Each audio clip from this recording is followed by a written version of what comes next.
الحمد لله وكفى والسلام على عباده الذين اصطفى خصوصا على سيد الرسل وخاتم الأنبياء أما بعد فأعوذ بالله من الشيطان الرجيم بسم الله الرحمن الرحيم ثاني اثنين إذ هما في الغار إذ يقول لصاحبه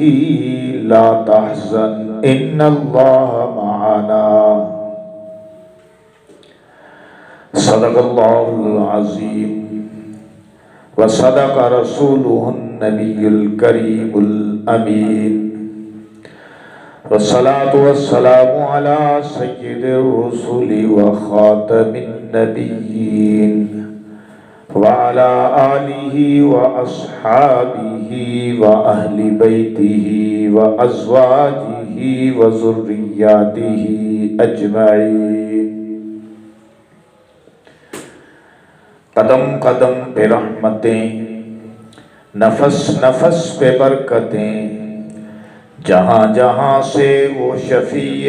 آسیاں گزر گیا، جہاں نظر نہیں گئی وہاں رات آج تک، وہیں وہیں سحر ہوئی جہاں جہاں گزر گیا۔ درفشانی نے تیری قطروں کو دریا کر دیا، درفشانی نے تیری قطروں کو دریا کر دیا، دل کو روشن کر دیا، آنکھوں کو بینا کر دیا۔ خود نہ تھے جو راہ پر اوروں کے ہادی بن گئے، کیا نظر تھی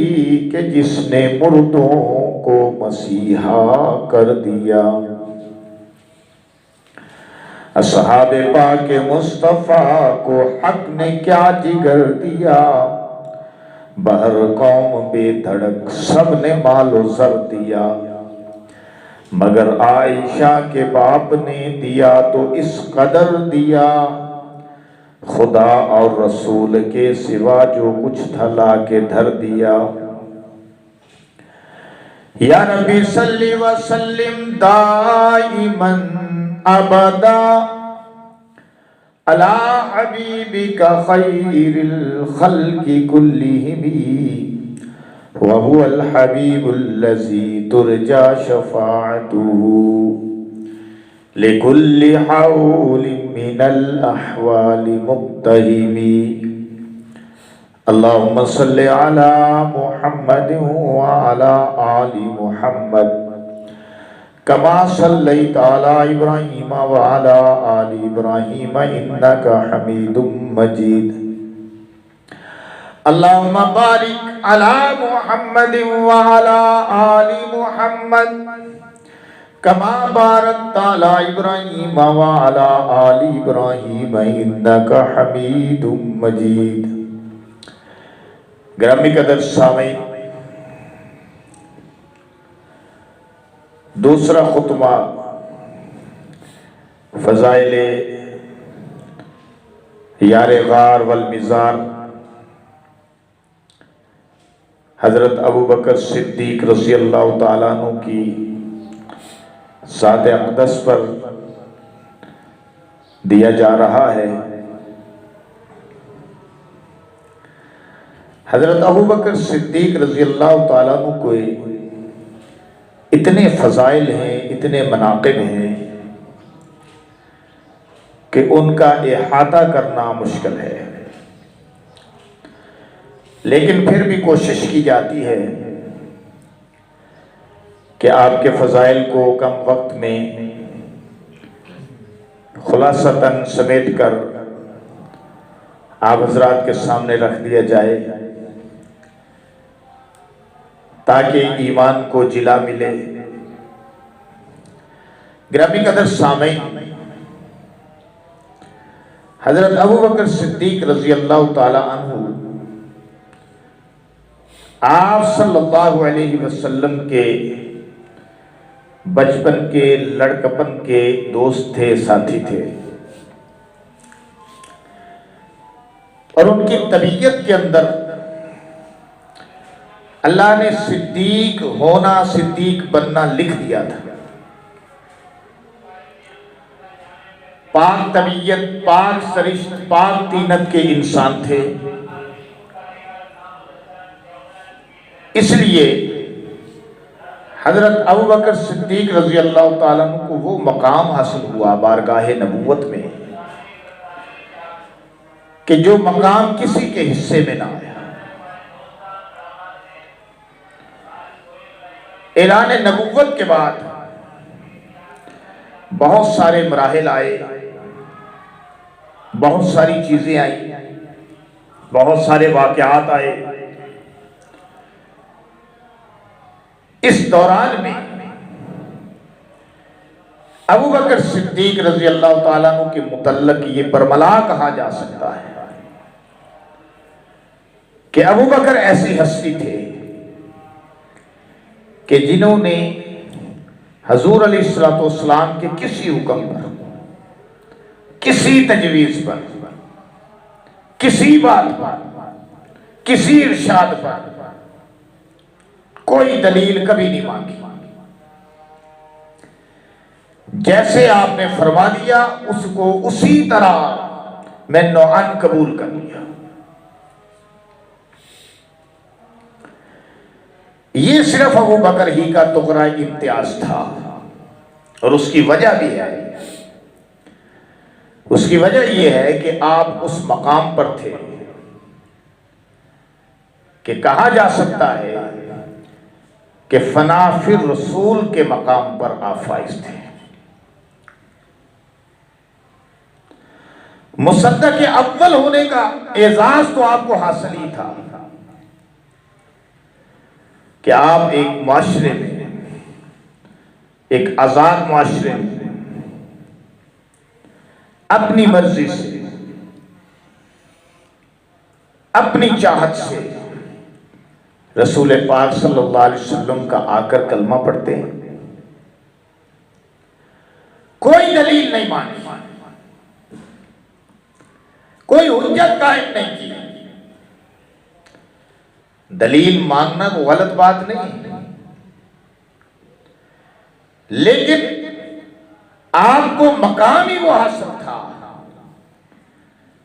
کہ اگر دلیل مانگ لیتا تو پھر صدیق صدیق نہ رہتا۔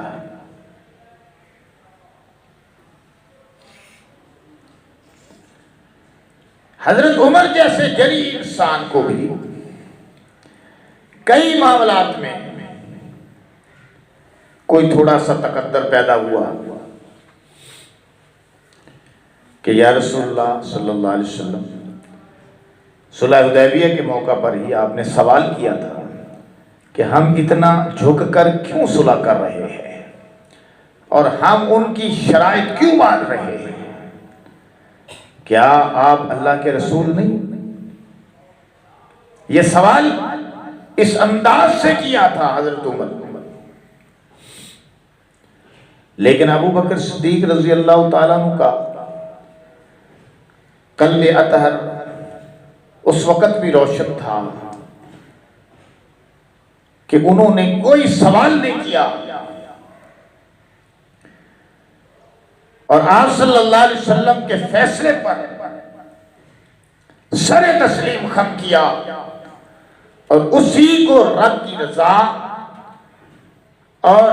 حکمت نبوت، حکمت محبوب، حکمت رسول سمجھا کہ اسی میں حکمت ہے، اور یقیناً آگے چل کر اس سے راہیں نکلے گی جو مسلمانوں کے لیے فائدہ مند ہوں گی، کیونکہ اللہ اپنے نبی کو ہزیمت نہیں دے گا، شکست نہیں دے گا، اور ان کافروں کے سامنے، ان مشرکین مکہ کے سامنے اب رسوائی کا سوال ہی پیدا نہیں ہوتا۔ لہٰذا ابو بکر صدیق کا دل پوری طرح مطمئن تھا اصل میں نبوت کی شعاؤں سے سب سے پہلے جس ہستی کا دل منور ہوا ہے اور نبوت کی شعائیں سب سے پہلے جس دل پہ جا کے پڑی ہیں اور اس دل کے شیشے کو چمکا دیا، صاف کر دیا، روشن کر دیا، وہ ابو بکر صدیق رضی اللہ تعالیٰ عنہ کے قلب اطہر کا شیشہ ہے۔ وہ ان کا آئینہ ہے، وہ ان کا آئینہ دل ہے کہ جس پر نبوت کی شعائیں سب سے پہلے پڑی ہیں۔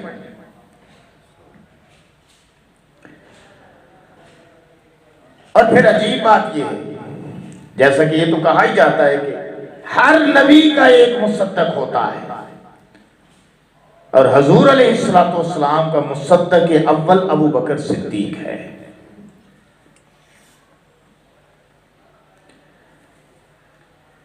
باقیوں کے فضائل کی نہیں میں بات کر رہا، باقی اصحاب پاک مصطفیٰ کے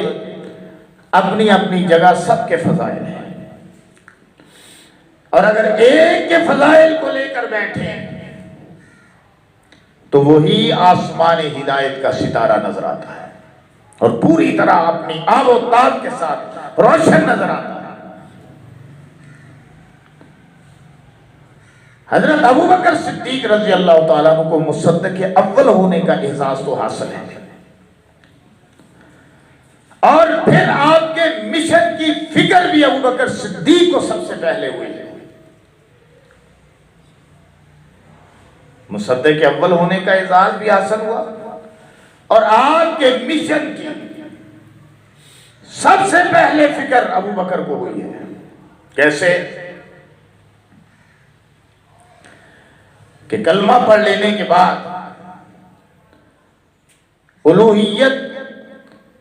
الوہیت ربانی اور شہادت نبوت دینے کے بعد آپ نے سوال کیا اپنے پیغمبر سے کہ یا رسول اللہ صلی اللہ علیہ وسلم، میرا اب کیا کام ہے؟ یعنی میری ڈیوٹی کیا ہے؟ آپ میری ڈیوٹی مقرر کریں۔ ذمہ دار شخص کی ایسی ہی بات ہوتی ہے، ذمہ دار شخص کا پوائنٹ آف ویو بھی بڑا کلیئر اور واضح ہوتا ہے۔ ایک ذمہ دار شخصیت کے حوالے سے حضرت ابوبکر صدیق نے سوال کیا، یا رسول اللہ صلی اللہ علیہ وسلم، میرا کیا کام ہے؟ میری ڈیوٹی کیا ہے؟ تو حضور علیہ السلام نے بہت بہترین جواب ارشاد فرمایا کہ جو میرا کام ہے وہی تیرا کام ہے۔ میں اللہ کا پیغامبر ہوں، میں اس کا دین پھیلانے کے لیے آیا ہوں، لوگوں کو سمجھانے بتانے کے لیے آیا ہوں، یہ مشن لے کر آیا ہوں میں، اور میری معاونت میں تیرا بھی یہی کام۔ میں ڈائریکٹ اللہ سے وصول کرتا ہوں، انما انا قاسم اللہ موتی،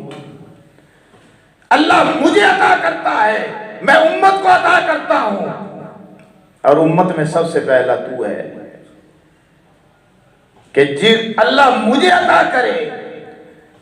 تو میرے پرتو سے فائدہ اٹھائے، جو میرا کام وہ تیرا کام بن جائے، یعنی نبوت کے کام اور مشن میں تو میرا معاون ساتھی بن جا۔ تو سارے صحابہ بھی ساتھی بن گئے تھے نا۔ پھر آپ دیکھیں نا کہ جب 23 سال مکمل ہو گئے، نبوت کے 23 سال، اور خطبہ حجت الوداع آپ نے ارشاد فرمایا، اونٹنی پر چڑھ کر خطبہ دیا، تو اس میں حضور علیہ السلام نے قریباً لاکھ کے قریب صحابہ کرام تھے موجود اس وقت، کل تعداد اس وقت 1,44,000 تقریباً اس کے قریب پہنچ گئی تھی۔ تو آپ نے اپنے صحابہ سے سوال کیا۔ حضور علیہ السلام نے ارشاد فرمایا میں نے تم تک دین پہنچا دیا۔ صحابہ کرام نے فرمایا پہنچایا ہی نہیں، پہنچانے کا حق ادا کر دیا۔ آپ نے فرمایا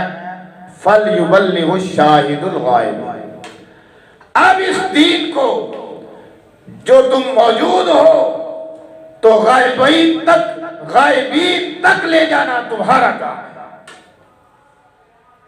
تم تک پہنچانا میرا کام تھا، غائبین تک جو موجود نہیں ان تک پہنچانا تمہارا کام ہے۔ یہ سوال سب سے پہلے ابوبکر نے کیا تھا، تو حضور نے اسی مفہوم میں جواب دیا تھا کہ مجھ پر دین اللہ تعالیٰ نے نازل کیا ہے، میرے قلب اطہر پر، قلب نبوت پر دین نازل کیا ہے، اللہ مجھے دین عطا کر رہے ہیں، میں امت تک پہنچا رہا ہوں۔ اور سب سے پہلا ابوبکر امتی تھا، دنیا جانتی ہے، کہ جس نے پوچھا کہ یا رسول اللہ میرا کیا مشن ہے، میرا کیا کام ہے؟ حضور علیہ السلام نے فرمایا جو میرا کام ہے وہ تیرا کام ہے۔ اس میں ایک اور نقطہ بھی ہے، ان دونوں باتوں میں، ابوبکر کے سوال میں اور صحابہ اکرام کو جو آخری خطبہ میں آپ نے ہدایات دی اس میں،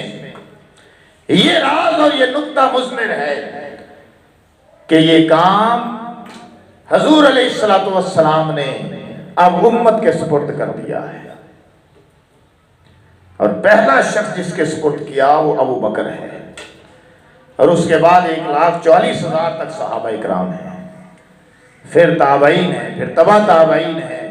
پھر ائمہ امت ہیں، محدثین ہیں، مفسرین ہیں،